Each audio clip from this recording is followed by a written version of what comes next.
Arrogant Alpha invites the weak Omega he once mocked to a reunion after 5 long years. They thought it would be a night of laughter at Kai's expense. 5 years had passed, yet in their eyes he was still the weak Omega, still the boy the pack mocked, the one destined to be forgotten. Damian smirked, Celine lowered her gaze, and the others waited for Kai to stumble, to bow his head in shame. But what they didn't know was that the boy they cast aside had returned as something far greater.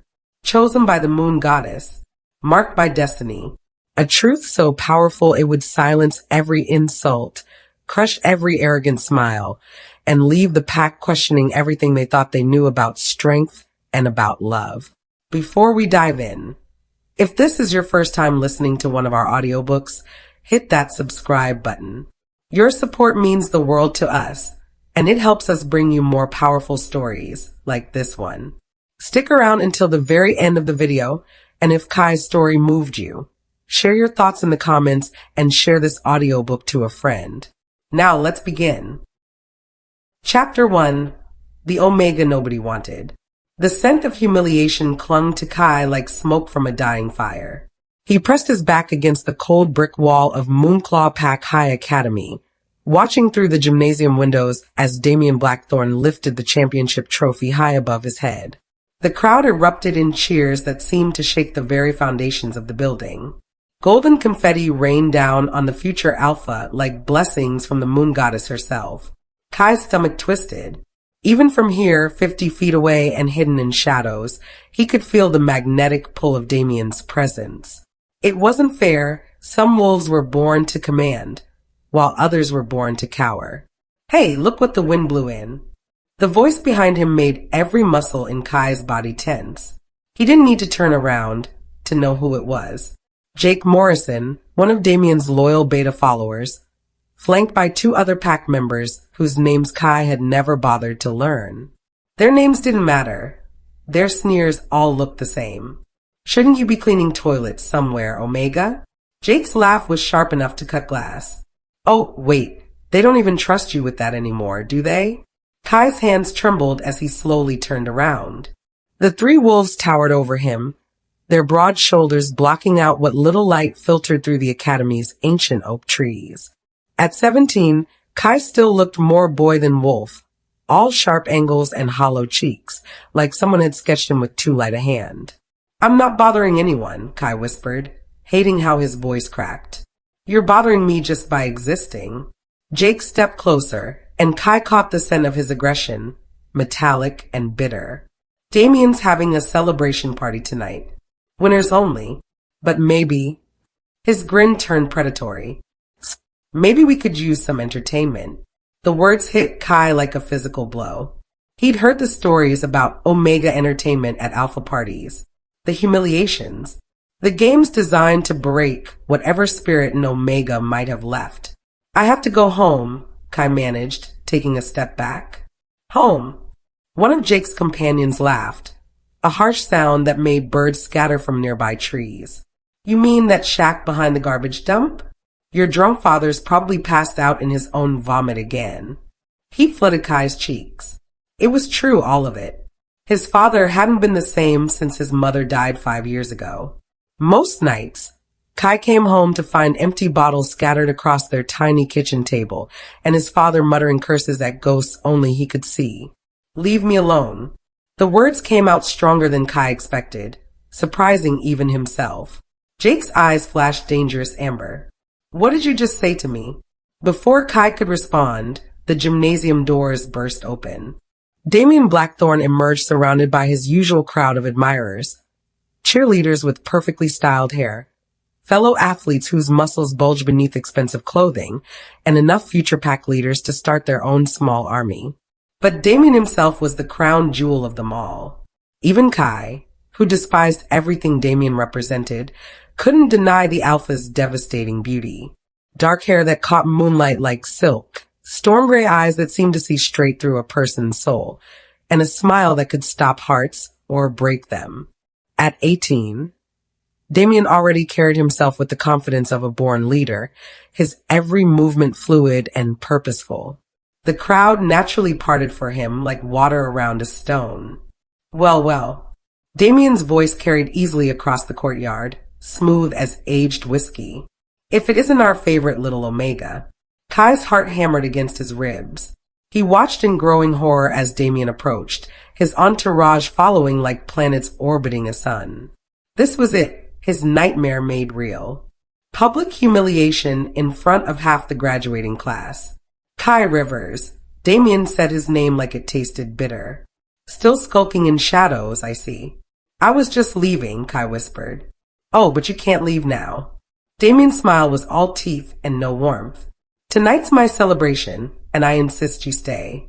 In fact, he paused dramatically, ensuring every eye was on him. I think everyone should hear about your college plans. Kai's blood turned to ice. What?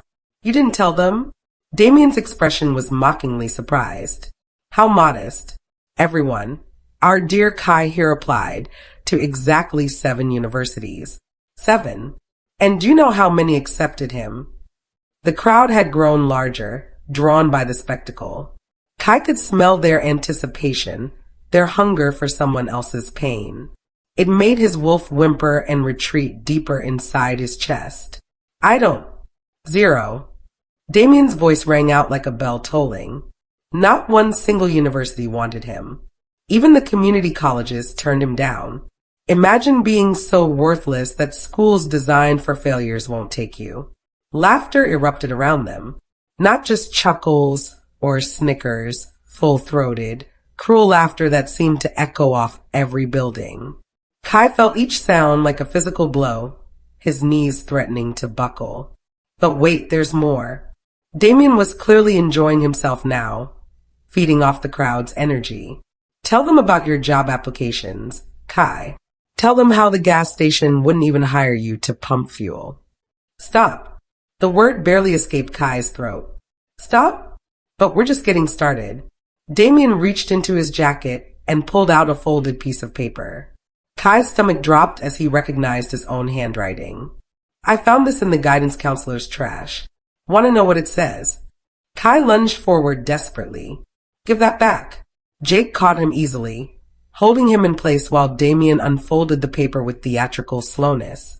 It's a letter, Damian announced to his audience. A letter to the moon goddess herself. Dear moon goddess, he read in a mocking falsetto. Please help me find my place in this world. I know I'm weak, but maybe there's something I'm meant to do. Maybe someone could love me despite what I am. The laughter grew louder, more vicious. Kai felt tears threatening and blinked rapidly, refusing to give them the satisfaction. Love him. A cheerleader's voice cut through the noise. Who could ever love something so pathetic? Maybe other rejects, someone else called out. Do they have dating apps for losers?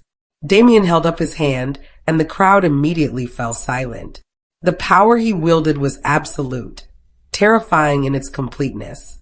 The truth is, Kai, Damian said, his voice dropping to something almost intimate. Some wolves are born to lead, and others are born to serve. Some are destined for greatness, and others... He gestured dismissively at Kai's trembling form. Others are mistakes the moon goddess made when she wasn't paying attention.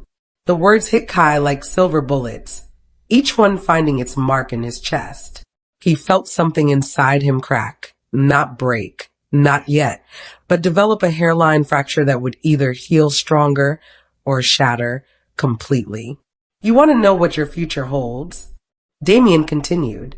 Your father will drink himself to death within a year. You'll spend your life washing dishes in whatever dive will take you. You'll live alone, die alone, and be forgotten the moment they put you in the ground. Because that's what happens to wolves who don't matter. The crowd had gone quiet now, sensing that this had moved beyond simple teasing into something darker. Even some of Damian's closest friends looked uncomfortable. But Damian wasn't finished. In fact, he said, his gray eyes glittering with malicious inspiration, let's make this official. Everyone here is a witness. Kai Rivers is hereby banned from all future pack gatherings, family events, ceremonies, even funerals. He's not worthy of breathing the same air as real wolves. Kai felt the last thread holding him together snap. He looked up at Damian Blackthorn, beautiful, powerful, beloved Damian who had everything handed to him on a silver platter, and made a promise that surprised them both with its quiet intensity. "One day," Kai said, his voice barely above a whisper, but somehow carrying to every ear in the courtyard, "you're going to regret saying that." Damian laughed, but something flickered across his features too quickly to read. "Threatening me now? How the mighty Omega has fallen." Kai straightened his shoulders. For just a moment, something ancient and powerful seemed to stir behind his dark eyes, something that made more than one wolf in the crowd take an unconscious step backward. "Not a threat," Kai said quietly. "A prophecy." He turned and walked away, his back straight despite the jeers that followed him. He didn't run, didn't stumble, didn't look back. Each step felt like pulling free from quicksand, but he kept moving until the voices faded and he reached the edge of pack territory. At the border, Kai paused and looked back one final time at the lights of Moonclaw Academy, at the life he was leaving behind, at the wolves who had decided he wasn't worth their time. 5 years, he whispered to the moon hanging fat and silver above the treeline. "Give me 5 years, and I'll show them what a real wolf looks like." The wind picked up, rustling through the forest like the moon goddess herself was listening. And in that wind, if you knew how to listen, you might have heard the echo of an ancient power stirring, the kind that only awakened when the truly desperate called upon it. What Kai didn't know, as he disappeared into the darkness beyond Pack lands, was that someone had been watching him from the Academy's highest window. Someone who had seen the flash of power in his eyes, the way the very air seemed to bend around him in that final moment. Someone who now held a phone to her ear, speaking in hushed, urgent tones. "Yes, I found him. The bloodline survived after all. No, he doesn't know yet. But the awakening has begun." Chapter 2. 5 years of silence and the invitation. None of them had any idea what the weak little Omega had truly become. It had started 3 days after Kai left Pack territory, when he'd collapsed from hunger outside a truck stop in Denver. He'd been ready to die, wanted to even. The pain of rejection had been eating him alive from the inside, and death seemed like mercy compared to the echo of their laughter that followed him everywhere. That's when Elena Voss found him. She was nothing like the wolves from his pack, scarred, dangerous, with silver streaked hair and eyes like winter storms. A rogue who'd been cast out for challenging an alpha's authority and had spent 20 years building an underground network of wolves who refused to bow to anyone. "You stink of weakness," had been her first words to him, crouching beside his broken form in the gravel. But underneath that, she'd inhaled deeply, her nostrils flaring. "Moon's blood, boy. You smell like power that doesn't know its own name." Elena had dragged him to an abandoned warehouse where a dozen other rogues lived like shadows between the human and wolf worlds.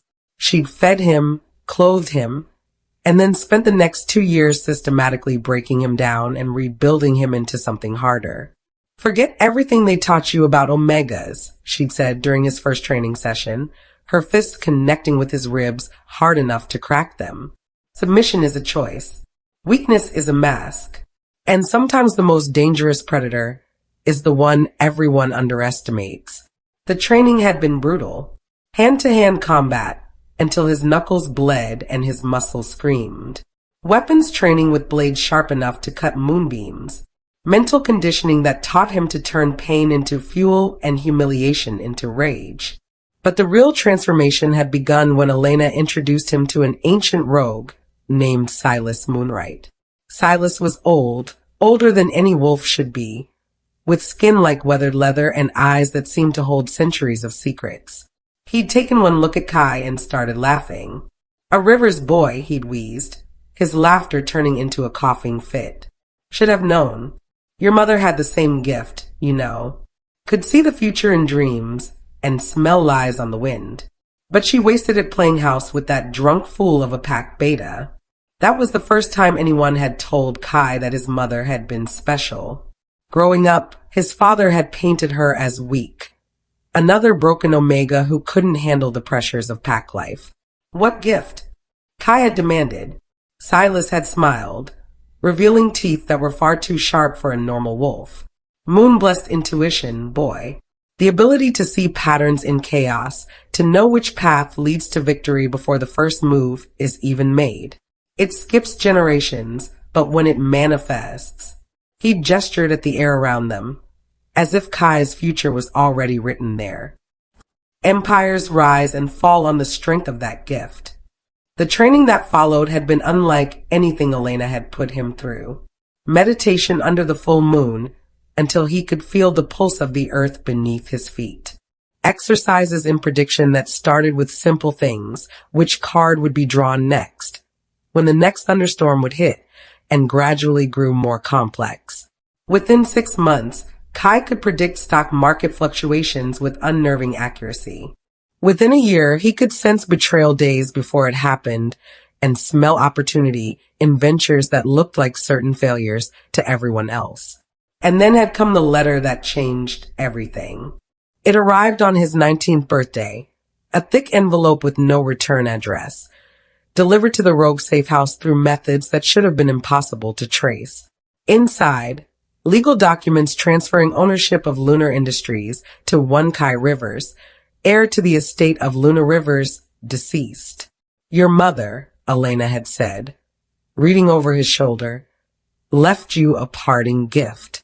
Lunar Industries had been worth exactly $3 million, a small tech company specializing in renewable energy solutions. Respectable, but hardly empire-building material. Unless you had moon-blessed intuition. Kai's first move had been buying stock in a failing solar panel manufacturer that his gift told him was on the verge of a breakthrough. 6 months later, they revolutionized the industry. His initial investment of $200,000 became $20 million overnight.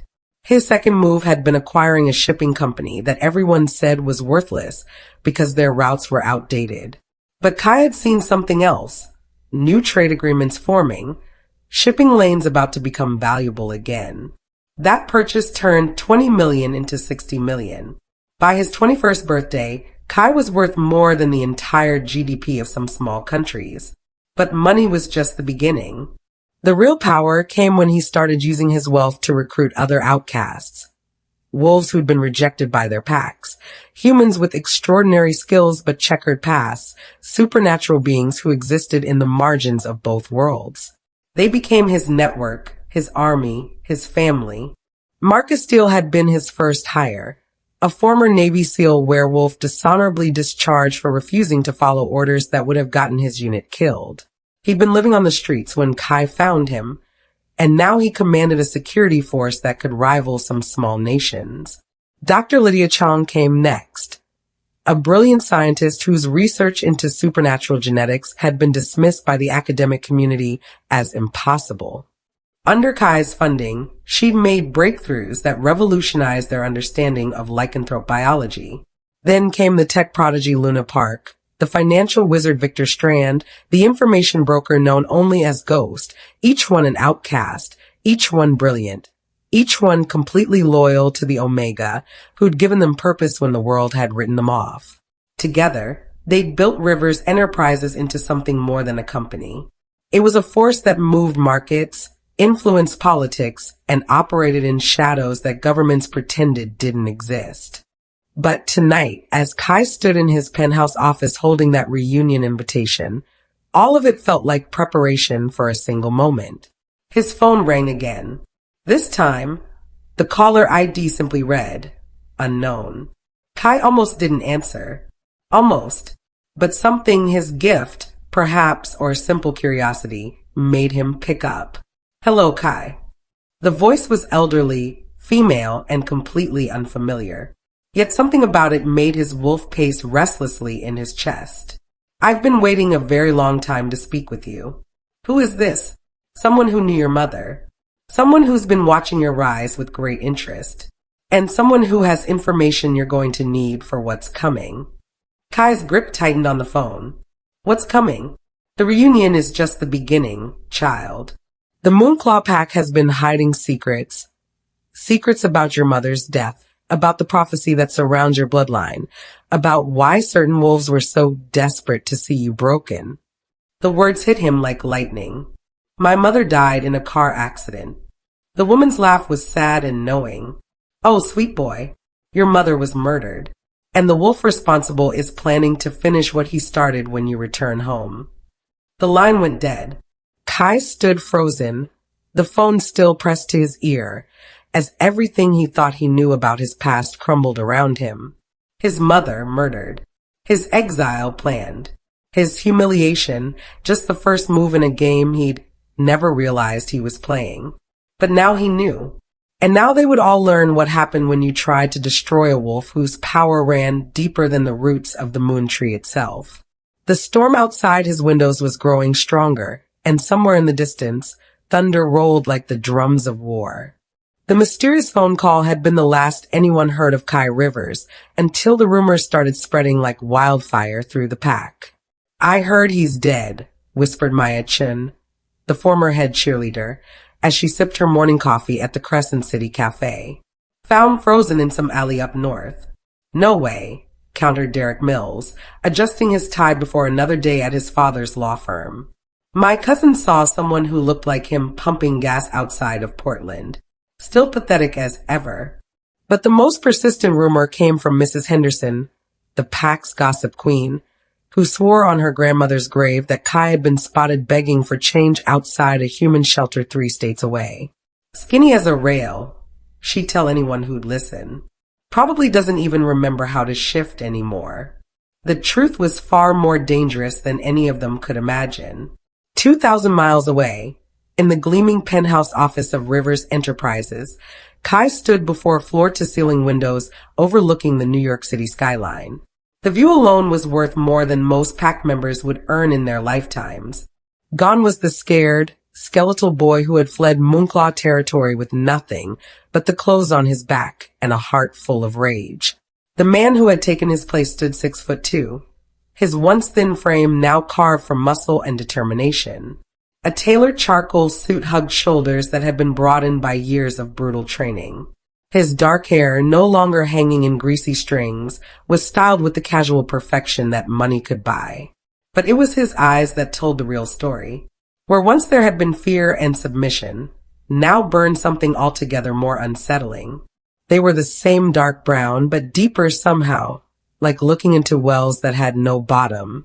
And when the light caught them just right, they seemed to flash silver. Mr. Rivers? His assistant's voice came through the intercom, hesitant. Even humans could sense the predator that lurked beneath his civilized exterior. The Tokyo merger documents are ready for your signature. Bring them in, Sarah. Kai's voice had changed too. Gone was the stutter and the whisper. This voice could command boardrooms full of sharks and never waver. This voice belonged to a man who had built an empire from ash and ambition. The door opened, and Sarah Martinez entered carrying a leather portfolio worth more than most people's cars. She'd been his assistant for 3 years now, ever since Rivers Enterprises had grown large enough to warrant a New York headquarters. She was efficient, intelligent, and completely human, which meant she had no idea what her boss really was. The Yamamoto Group has agreed to all terms, she reported, setting the documents on his mahogany desk. They're calling it the deal of the decade. Congratulations, sir. Kai picked up his Mont Blanc pen, a gift he bought himself on the first anniversary of his mother's death, and signed his name with practiced precision. Each signature added another $50 million to his net worth. Cancel my appointments for the rest of the week, he said without looking up. Something's come up. Sir.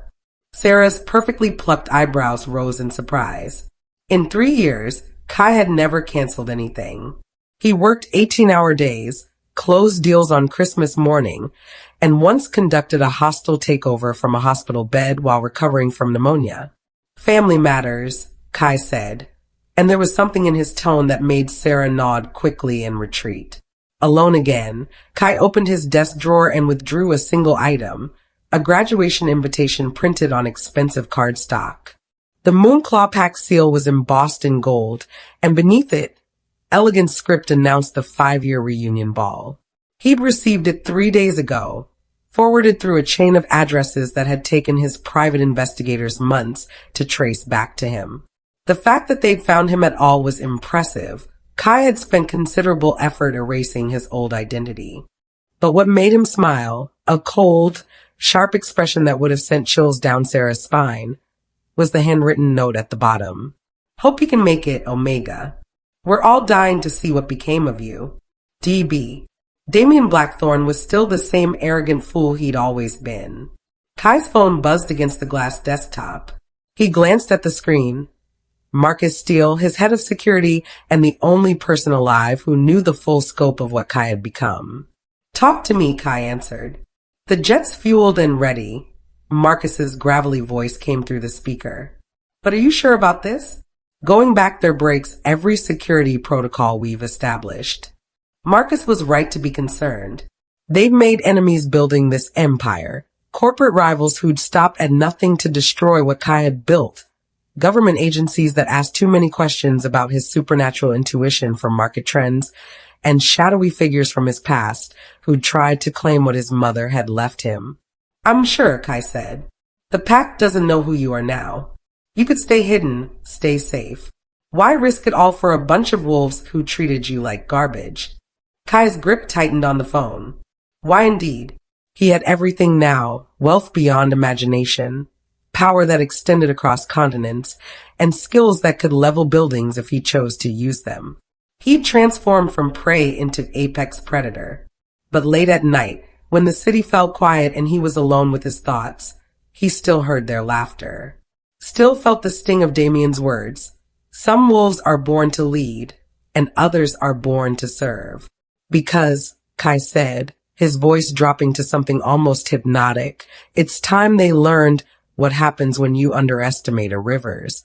He ended the call and opened another drawer, revealing something that would have shocked even Marcus. A collection of newspaper clippings and photos from Crescent City, all documenting the Moonclaw Pack's activities over the past 5 years. Kai knew everything. He knew that Damian's father had suffered a heart attack 2 years ago, leaving his son as acting alpha before his official ascension. He knew the pack's finances were strained from bad investments and a series of failed business ventures. He knew that 3 of their allied packs had broken treaties in the past 18 months, leaving Moonclaw isolated and vulnerable. Most importantly, he knew that Damian Blackthorn, Golden Boy, future Alpha, the wolf who had everything, was desperately trying to hold together a pack that was slowly crumbling beneath his feet. Kai's smile widened as he reached for his private phone and dialed a number he'd memorized years ago. Elena?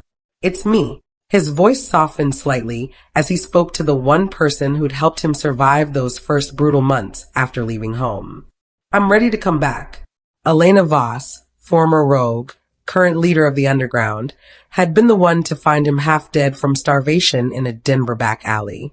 She'd been the one to teach him that an Omega's greatest weapon wasn't strength or speed, but the ability to see patterns others missed, to predict moves 3 steps ahead, to know exactly when and where to strike.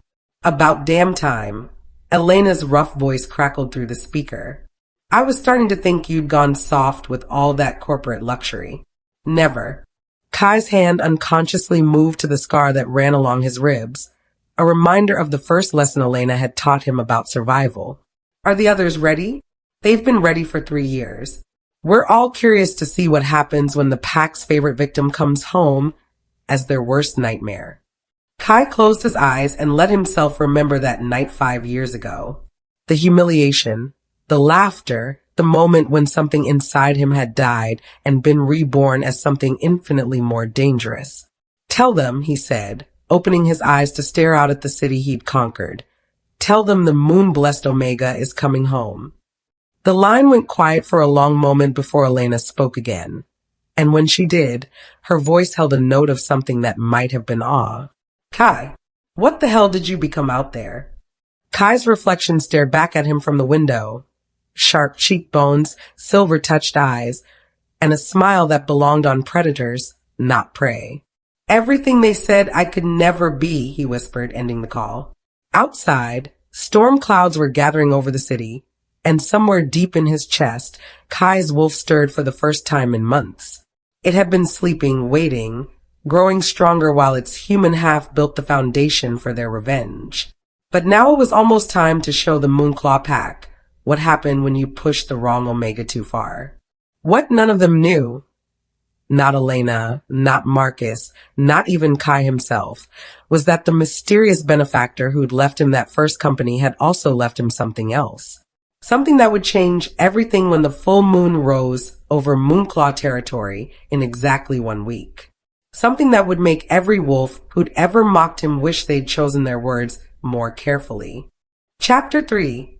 The mockery turns to shock. The music inside the grand hall swelled, strings and drums echoing against marble walls.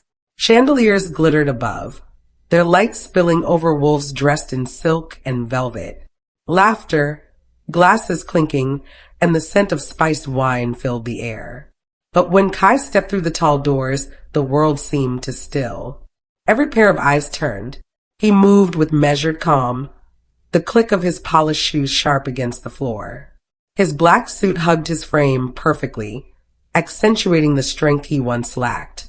His silver tie caught the light like a blade. To those who remembered the scrawny Omega who once cowered in corners, the man before them looked unrecognizable. Whispers spread like wildfire. Is that Kai? He was so small before, now look at him. He carries himself like an alpha. Damian Blackthorn sat on the dais at the end of the hall, lounging in a throne-like chair carved with the Moonclaw crest. His lips curled into a cold smirk. He rose, clapping mockingly as Kai approached. Well, well, Damian drawled, voice carrying over the crowd. The ghost returns. He gestured with his glass of wine. I didn't think you'd have the guts to show your face here, Omega. Laughter rippled from his loyal followers. The air thickened with tension. Kai stopped halfway across the hall, shoulders squared, eyes steady. He didn't flinch, didn't bow. His silence alone was a defiance. Damian descended the steps, circling him like a predator toying with prey. Tell me, he sneered, what hole did you crawl out of? Did you beg some human scraps to buy yourself a suit for tonight? The cruelty was familiar, an echo of years past. Once, those words would have cut Kai to the bone. But tonight, they were nothing more than empty noise. He tilted his head, lips quirking in the faintest hint of a smile. Is that really the best you've got, Damian? Kai's voice was calm, smooth, like steel wrapped in velvet. The crowd stirred. No Omega dared speak to the Alpha heir like that. Damian's smirk faltered for a beat before he scoffed. You should have stayed hidden. This reunion was meant to celebrate those of us who mattered, not the weaklings who dragged us down. More laughter, though thinner this time. Some guests exchanged uneasy glances. Something about Kai's presence unsettled them. Damian leaned closer, voice dropping to a mock whisper. Tell me, Kai, did you come to beg for a job?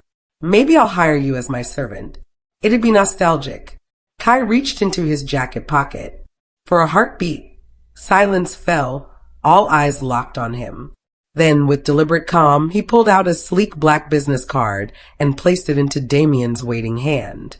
Damian blinked. His cocky smirk froze as his gaze fell to the silver-embossed letters. Kai Rivers, founder and CEO. Mooncrest Enterprises. The color drained from his face. Gas swept through the hall. No, it can't be. Mooncrest Enterprises? That's the company that owns half of Crescent City. He's lying. He must be lying. An elder stepped forward, adjusting his spectacles. It's true. His voice trembled. I've seen the records myself. Mooncrest is worth over 100 million. He controls trade, property, even the shipping lines. The murmurs exploded into chaos. Some wolves looked at Kai with awe, others with envy. The Omega nobody wanted was now more powerful than most alphas in the room. Damian's hand shook as he crumpled the card, his composure slipping. Money doesn't make you strong, he spat. You're still an Omega. Kai's silver eyes met his, steady and unyielding. And yet, he said softly, it's enough to make you nervous. The crowd erupted, some laughing at Damian now, others clapping Kai on the shoulder as if his triumph were their own. But before the humiliation could settle fully, The hall's door slammed open with a boom that rattled the chandeliers. A cold wind swept through, snuffing several candles. Every wolf turned. A tall figure cloaked in midnight blue glided into the hall, a silver staff in her hand. The air grew heavy, charged with divine energy. Gasps broke out. The Moonstone Priestess. She hasn't appeared in years. The woman's eyes glowed with pale light as she strode forward. The music had stopped. Not even Damian dared speak. She halted between Damian and Kai, raising her staff. Her voice rang out, deep and commanding, carrying the weight of prophecy. "Children of the Moonclaw," she intoned, "hear the will of the goddess." The crowd fell to its knees instinctively, though Kai remained standing, his chest tight, his heart pounding. The priestess turned to him, eyes boring into his soul. "For too long, the packs have placed pride above purpose. You mocked the weak, discarded the overlooked. Yet it is from the ashes of rejection that strength is born." Her staff struck the marble floor, the sound echoing like thunder. Kai Rivers, Omega by birth, Lycan by blood, has been chosen. The moon goddess declares him the destined Alpha-Lycan, the one who will unite the fractured packs under her light. The hall erupted. "No," voices cried. "And Omega? Impossible. This is madness." But others whispered in reverence, their eyes fixed on Kai. Damian's face twisted in rage. "Lies," he shouted. "The goddess would never choose him. I am the rightful alpha me." The priestess didn't even glance at him. "You were weighed," she said coldly, "and found wanting." Damian staggered back as if struck. Kai stood frozen, the weight of her words sinking into him. Chosen? Destined? His whole life, he had been treated as nothing. To stand here, before the entire pack, declared the moon goddesses chosen, his chest ached with something fierce, a mix of vindication and disbelief. The priestess lifted her staff once more. The time of arrogance ends. The age of the moon-blessed Omega begins. And with that, she vanished in a swirl of silver light, leaving the hall in stunned silence. Kai slowly turned his gaze back to Damian, who now looked pale, trembling, his earlier confidence shattered. For once, he had no words. Kai stepped closer, his voice quiet but cutting through the silence. "All those years you mocked me, but tonight, Damian, you learned the truth." He paused, letting the words hang heavy in the air. "You can't break what the goddess has chosen."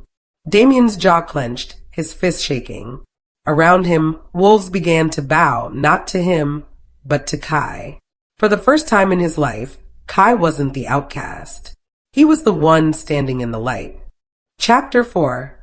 The Rise of the Moon-Blessed Omega. The hall still trembled from the priestess's words.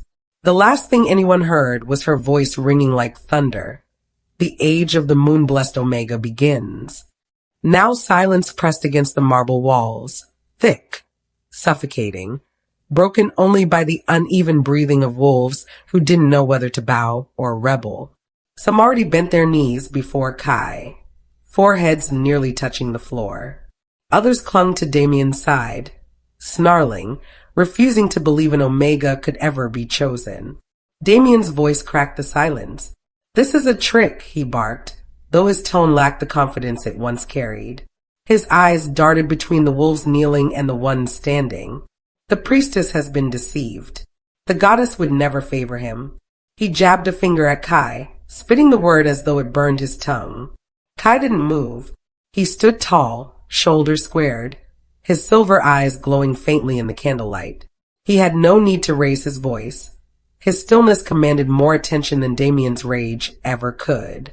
"Mock me again, Damian," Kai said quietly, "and you'll learn what true strength is." The words cut sharper than any blade. A ripple ran through the crowd. Some gasped, others growled. Damian's face flushed crimson, his jaw trembling.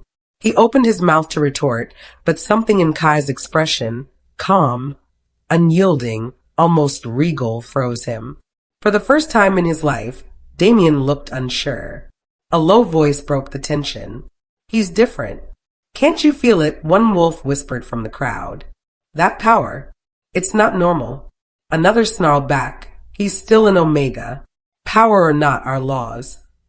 Our laws bow to the goddess, a kneeling elder snapped, his voice ringing across the chamber. The hall erupted into chaos, snarls, shouts, wolves shoving one another, torn between loyalty to bloodlines and the will of the goddess. The once celebratory ball had dissolved into a battlefield of words and barely restrained claws. Kai lifted a hand, not shouting, not commanding, simply raising his palm. Yet the noise dulled, as though the very air bent to his will. Enough, he said. His voice carried, not loud but impossible to ignore. I did not come here to tear this pack apart. But know this, his gaze locked on Damian. If you ever try to humiliate me again, you will see the strength you've mocked for so long. His words struck like lightning. A dangerous promise, spoken without rage, only certainty. Damian's hands clenched at his sides, nails biting into his palms. He looked as if he might lunge, but his followers tugged him back, their eyes uncertain. For the first time, Damian Blackthorn looked small, and in that silence, Kai felt another pair of eyes on him. Celine. She stood near the dais, her dark hair cascading over her silver gown, lips parted as though she had forgotten how to breathe. Her betrothal to Damian had been sealed years ago, a political bond that promised strength between families.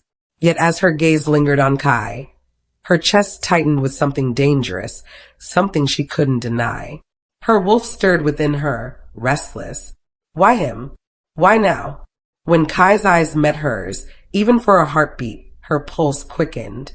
There was no arrogance in his gaze, no cruel smirk like Damian's. Only calm fire, strength tempered by scars she couldn't see, but somehow felt. Celine tore her gaze away, but the pull remained, electric and suffocating. Celine, Damian hissed, noticing the way her eyes had strayed. He gripped her wrist, too hard, making her wince. Don't even look at him. She didn't answer. The silence was answer enough. The chaos within the hall boiled until the pack elders intervened, ordering the ceremony to an abrupt end. Some left grumbling, others still whispering of prophecy, but all eyes lingered on Kai. When the last of the guests were gone, Kai stepped outside. The cool night air wrapped around him, crisp and sharp. Above, the full moon hung heavy, casting silver light over the courtyard. He breathed deeply, tilting his head back. The moonlight seemed to sink into him, igniting something ancient, something primal in his veins. His wolf stirred, not weak, not broken, but powerful, demanding to be seen. Wolves gathered silently in the courtyard, some drawn against their will. Their eyes glowed faintly as they watched him, sensing the shift in the air. A few lowered their heads in instinctive submission. Celine appeared at the edge of the crowd, her gown brushing the stones. She pressed a hand to her chest, her heart racing. For a moment, their eyes met again, and this time, she didn't look away. Kai's silver gaze shone brighter under the moonlight, sharp and unrelenting. The power in him wasn't borrowed, wasn't faked. It was real. One by one, wolves bent their knees. Not because he ordered it, not because they were forced, but because their wolves recognized him. Damian stood at the fringes, trembling with fury, but he did not step forward. He couldn't. Not now. Kai clenched his fists, his breath steady, his chest rising and falling beneath the moon's glow. For years, he had been cast aside, mocked, forced into the shadows. But not tonight. His voice rang low, almost a vow whispered to the goddess herself. This time, I won't be the outcast. His silver eyes burned, his wolf's aura spilling across the courtyard. I'll be the Alpha the moon goddess destined me to be. The moonlight flared brighter, as though in answer. And as the last wolf bowed, Celine's lips parted in a gasp, because in Kai's eyes, she swore she saw more than an alpha. She saw a Lycan. Chapter 5. Damian's desperation and Celine's choice. The courtyard still pulsed with the memory of wolves bowing beneath the moonlight. Kai stood tall, silver eyes glowing, the weight of destiny pressing against his shoulders. But where most saw reverence, Damian saw only betrayal. He lingered at the edge of the crowd, fists trembling, hatred coursing through his veins. The moment Kai's gaze shifted from the pack to the moon, Damian slipped away, his wolf pacing inside him like a caged beast. Inside the abandoned council chamber, Damian slammed his fist against the wooden table until it cracked. No, he snarled. He won't take this from me. Not my title. Not my Luna. Not everything. His most loyal followers gathered in the shadows, eyes glinting with unrest. The pack is turning, one muttered. They feel his aura. If the goddess has truly chosen him. Silence. Damian roared. His chest heaved, fury shaking him. I was born to rule this pack. I bled for it. I carried it on my shoulders when no one else could. And now I'm supposed to kneel to him? An Omega. A dangerous plan began to form in his mind. If prophecy chose Kai, then prophecy could end with Kai's blood staining the earth. Meanwhile, Celine could not sleep. She stood on her balcony, the night breeze tangling through her hair, her heart aching with confusion. Damian was her betrothed by arrangement. But every time she closed her eyes, she saw Kai standing in the courtyard, bathed in moonlight, every wolf bowing to him as if he had been born for that moment. Her wolf stirred restlessly. He's not just an alpha, it whispered. He's something more. Something meant for us. But admitting it, even to herself, felt like treason. A knock sounded at her door. Celine, a voice called softly. Kai. Her pulse skipped. She hesitated, then stepped forward and opened the door. He stood there, not in finery but in simple clothes, his presence filling the hall regardless. The silver glow in his eyes had faded, leaving only the man, but that man radiated quiet strength that made her breath catch. I shouldn't be here, he said. His voice was low, weighted. But I needed to see you. Celine swallowed, her throat dry. If Damian finds out. His jaw tightened.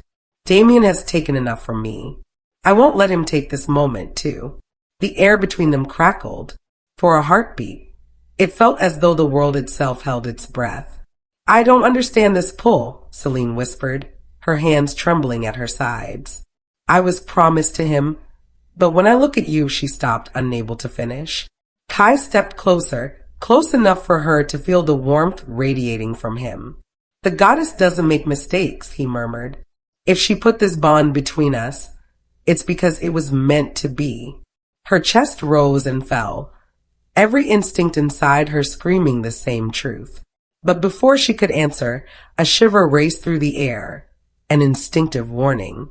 Kai's had snapped up, his wolf surging. He's coming. Outside, Damian and a band of his loyal wolves stormed through the pack house, blades glinting, eyes wild. Bring him out, Damian roared. Tonight, the goddess's mistake dies. The walls rattled with snarls as Damian's followers clashed with the few who dared defend Kai. The pack was split in two, chaos erupting under the sacred moonlight. Kai pulled Celine behind him, his wolf burning through his veins. Stay here, he ordered. No, she grabbed his arm, her eyes fierce.